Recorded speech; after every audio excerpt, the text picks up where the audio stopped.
So the Crew Health and Performance Exploration Analog, or chapea, it was developed as a 1-year Mars surface simulation with the intent that we can have crew in isolation and confinement with Mars realistic restrictions, and we can really start to understand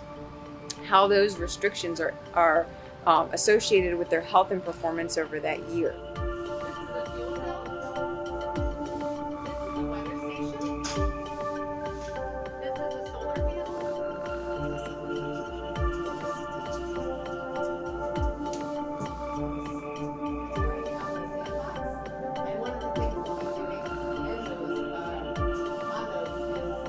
Besides the isolation confinement and the sheer distance